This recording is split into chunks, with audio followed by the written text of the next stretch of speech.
नमस्कार, मैं राकेश वर्मा आप सभी का स्वागत करता हूं आपके अपने परिवार एशियन गुरुकुल पर।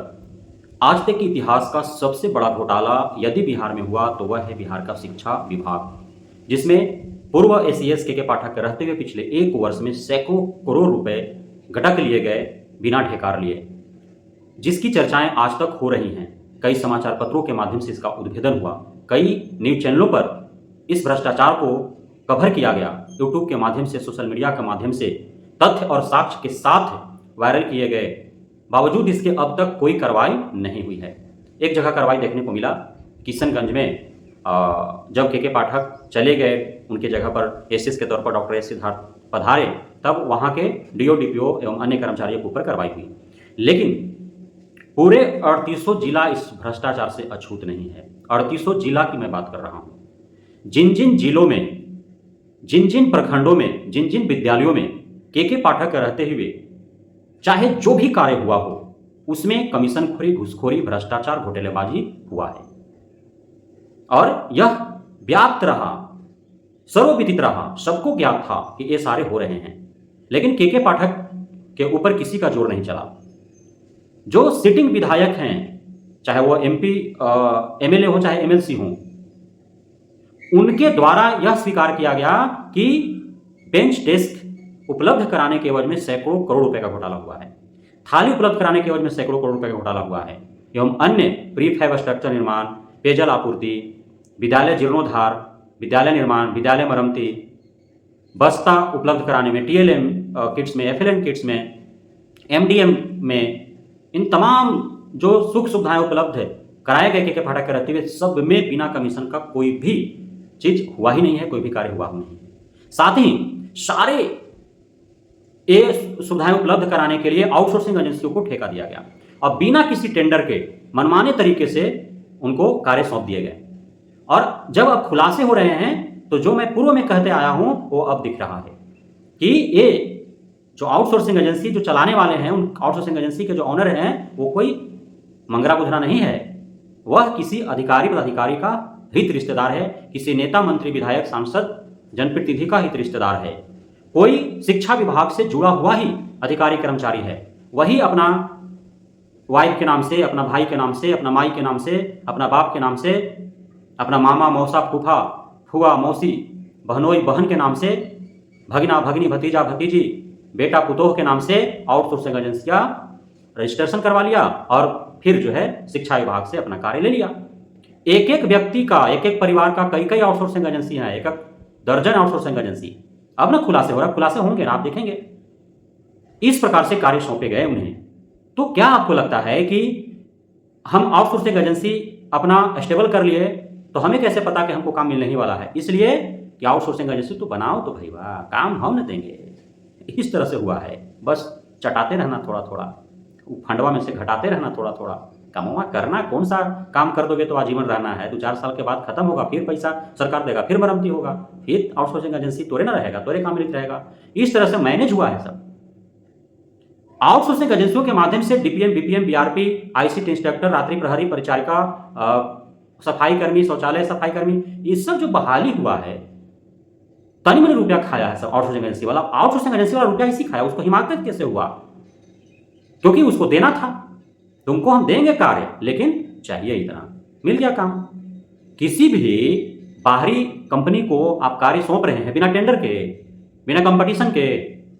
हो सकता है कि आप टेंडर करते तो जो काम आपको आउटसोर्सिंग एजेंसी करके दे रहा था 1 करोड़ में, वो कोई 50 लाख में करके देता तो सरकार की बचत होती ना जी। लेकिन काहे 1 करोड़ में ही करना है तुमको, इसलिए उसमें से 50 इधर चाहिए, 50 उधर।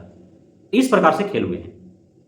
अब इन सभी घोटाले को छिपाने के लिए, उसको विलुप्त करने के लिए के पाठक ने क्या किया? तो डेली 1-1 दर्जन पत्र पत्रांक जारी करते रहे। ई करो, वो करो, फलान ढेकाने, ढिमकाने, चिमकाने, एकदम तबाह करके रख दिया अधिकारी पदाधिकारी, कर्मचारी, शिक्षक, शिक्षिका, सबको। सबसे ज्यादा शिक्षक शिक्षिका को। कोई 1 मिनट, 3 मिनट, 5 मिनट लेट से जाता है, तुरंत स्पष्टीकरण का नोटिस दो। कोई 2-4 मिनट पहले निकल जाता है, तुरंत स्पष्टीकरण का नोटिस दो।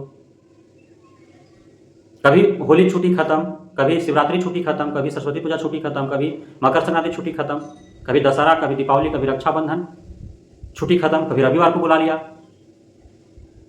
तमाम तरह के वो आदेश निर्देश निर्गत कर रहे थे ताकि जो आम जनमानस है, जो बिहार के लोग हैं, उनका ध्यानाकर्षण इस ओर रहे। के पाठक बदनाम रहे, बल्कि के पाठक तानाशाह है, के पाठक अराजकता फैला के रखा है, के पाठक सबको मौत के मुंह में ढकेल रहा है। जैसे अत्यधिक ठंड पड़ रहा था, बावजूद के पाठक जिद में विद्यालय खुले रखे थे, जिसमें दर्जनों छात्र छात्राएं शिक्षक शिक्षिकाएं की मृत्यु हुई थी। बावजूद के पाठक ने ठंड में बंद नहीं किया, बल्कि उस ठंड में खुद बचने के लिए छुट्टी पर चला गया। आया भी के पाठक तो ड्यूटी किया नहीं, वो धूप निकल गया, तब वो विद्यालय निरीक्षण के लिए गया। उसी तरह से जब मई में अत्यधिक गर्मी पड़ रहे थे, जिस समय विद्यालय छुट्टी थे चारों तरफ, उस समय बिहार का विद्यालय खुला था। रोज त्राहिमाम चित्कार हाहाकार मचा था, दर्जनों शिक्षक शिक्षिकाएं छात्र छात्राएं मारे गए के पाठक के हठधर्मिता के कारण। बावजूद इसके के पाठक ने विद्यालय बंद नहीं रखा, बल्कि खुला ही रखा। माननीय नीतीश कुमार तक जब ये बातें गई, उन्होंने जब घोषणा कर दी बंद का, तो नाराज होकर के चला गया बंदा। तो ये सब क्यों कर रहा था वो? सिर्फ इसी के लिए कि उसका जो घोटाला है ना सैकड़ों करोड़ रुपए का, उस और किसी का ध्यान ही नहीं है, न मीडिया का न ही पब्लिक का। मीडिया सिर्फ क्या दिखाए, तो गर्मी से मर रहा है लोग, ठंडा से मर रहा है लोग, एतवारों के खुला रख दिया, होलियों की छुट्टी नहीं दिया, दशहरों के नहीं छुट्टी दिया, शिवरात्रियों की छुट्टी गायब कर दिया, मकर संक्रांतियों की छुट्टी गायब कर दिया, रक्षाबंधनों की छुट्टी गायब कर दिया। इसमें उलझल रहे पब्लिक और मीडिया, और हम जो है इधर घोटाला करते रहे। तो ये सब जो हो रहा था, इसी का तो खुलासा अमित विक्रम जी किए थे। अमित विक्रम जी को अब निष्कासित कर दिया गया, उनका पदच्युत कर दिया गया। अब वो कहीं भी कोई भी विभाग में सरकारी नौकरी में बने रहने लायक है ही नहीं। इस प्रकार उनको पूरी तरह से प्रतिबंध लगा दिया गया। तो 35 साल के युवा अमित विक्रम जी, उनसे विभाग कितना खौफ खाया, कितना डर हो गया कि ये तो पूरा खोल रहा है पत्ता, एकदम पूरा धोतिया खोल दे रहा है, लंगोटिया जो है खींच रहा है, ये तो पूरा पोल खोल दे रहा है। क्योंकि ये तो बार बार जो शिक्षक शिक्षिकाओं के ऊपर अन्याय हो रहे थे, जो घोटालेबाजी चल रही थी के पाठक के रहते हुए, उन तमाम जो अनियमितताएं थी, गड़बड़ियां थी, जो अराजकताएं व्याप्त थी, उन सब का ही विरोध कर रहे थे, उसी सब का ही खुलासा कर रहे थे, पुरजोरता से अपनी बातों को रख रहे थे। एक शिक्षक संगठन का ये प्रदेश अध्यक्ष, प्रदेश महासचिव भी है। अब चूंकि शिक्षक रहे नहीं, अब इनको तो निष्कासित कर दिया गया। 22 जुलाई 2024 को इनको निष्कासन वाला पत्र मिल गया। चूंकि ये पंचायत अध्यापक थे, इसलिए पंचायत के मुखिया और सचिव के सिग्नेचर से इनको जो है पदच्युत कर दिया गया है। ये कन्या प्राथमिक विद्यालय केंदुआ, हवेली, खगड़िया जिला के, अब इनको पदच्युत कर दिया गया। ये 35 साल के युवा से शिक्षा विभाग इतना डर गया, इतना सहम गया, इतना भयभीत हो गया कि इनको नौकरी से निकालना पड़ा, और ऐसा निकाला कि ये कभी अब किसी नौकरी के लायक नहीं है। तो कहाँ ये निर्भर हैं कि जाकर के गोड़पड़िया कर रहे हैं किसी पदाधिकारी को, प्रतिनिधि को, कि नहीं हमसे गलती हो गई, भूल हो गए, तुमको जो करना है करो, हमको नौकरी दे दो। कहाँ ये गोड़ पड़ रहे हैं? इन्होंने ऐलान कर दिया है कि नीतीश कुमार के चहेते जो अब एमएलसी के चुनाव लड़ने वाले हैं, उनके विरुद्ध ये चुनाव लड़ेंगे अब, और इनका स्वागत है। इस प्रकार के संघर्षशील, इस प्रकार के सरकार के विरुद्ध लड़ने वाले, बोलने वाले युवा की ही आवश्यकता है राजनीति में। शिक्षित लोगों की आवश्यकता है, विकसित लोगों की आवश्यकता है, दम्भ भरने वाले लोगों की आवश्यकता है। और इसके लिए अमित कुमार विक्रम बिल्कुल ही तटस्थ हैं, बिल्कुल ही योग्य हैं। इन्हें चुनाव लड़ने चाहिए, क्योंकि अब तो शिक्षक रह नहीं गए।